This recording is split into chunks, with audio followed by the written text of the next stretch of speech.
Avant de découvrir l'or, il faut franchir ce bloc d'acier étincelant, cette muraille de 7 tonnes. Passer cette porte blindée, on pense déjà toucher le métal précieux. Non, c'est simplement l'antichambre. Il faut être patient et descendre encore à 26 mètres sous terre. Et devant nous, une seconde porte colossale. Seuls 5 agents de la Banque de France ont un accès permanent au coffre et donc les clés pour nous y emmener. Pour des raisons de sécurité, les gardiens du trésor ne doivent pas être reconnus. Ils travaillent à la souterraine. C'est cette chambre inaccessible où dort l'or de la France depuis 1920. Pendant 4 ans, 1000 ouvriers ont construit cette forteresse souterraine. Dans la souterraine de la Banque de France, l'or se présente sous 2 aspects. Vous avez la barre, elle pèse 12,5 kg.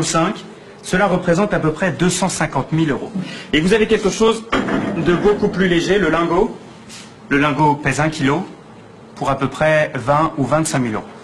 Et au total, 2500 tonnes d'or reposent sur ces étagères. Cela représente 54 milliards d'euros.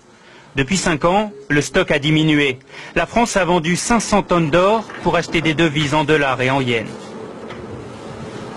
Et alors, c'est quoi votre travail ici? On y manipule énormément. Nous ne sommes que 3 en France à le faire. Et ça vous fait quoi de manipuler de l'or? D'abord c'est beau, et puis c'est mythique. Il faut le voir, il faut l'entendre aussi, parce que on dirait du cristal. Vous voyez, c'est un son. Et tout cet or a bien failli être volé. Nous sommes en juin 40, les Allemands sont à Paris, 4 officiers nazis se présentent à la Banque de France et demandent qu'on ouvre les coffres. Oui, mais ils sont vides. L'or est déjà sur les routes. Il y a 2800 tonnes d'or à évacuer, ce qui est considérable. Vous avez donc de mémoire 400 ou 450 camions, parce qu'en plus il faut réquisitionner les camions, ils ne sont pas tous là, la plupart sont partis sur le front. On fait ça de nuit, et puis là donc on file vers les ports, et puis donc après on partait vers Dakar, vers les Antilles, vers les États-Unis, qui sont les 3 grandes destinations. Seule une caisse de 50 kilos d'or est déclarée perdue. Elle est tombée dans le port de Brest, et certains disent qu'elle a été repêchée. Après la guerre, l'or retrouve son écrin. Aujourd'hui, avec ce stock de 2500 tonnes, la France est le 3e plus gros détenteur d'or au monde, derrière les États-Unis et l'Allemagne.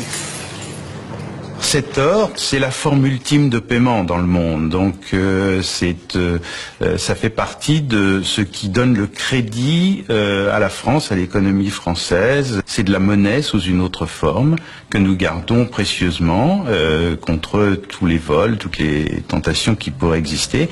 Et comme vous l'avez vu, je peux vous garantir que c'est très très bien gardé. Jamais des cambrioleurs n'ont essayé de rentrer. C'est de toutes les manières impossible.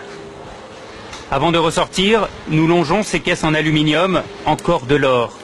Et puis, au détour d'une salle, des sacs de pièces sonnantes et trébuchantes. Des dollars qui rappellent la ruée vers l'or. Notre voyage au royaume de l'or aura duré 2 heures, avant de remonter vers le monde extérieur.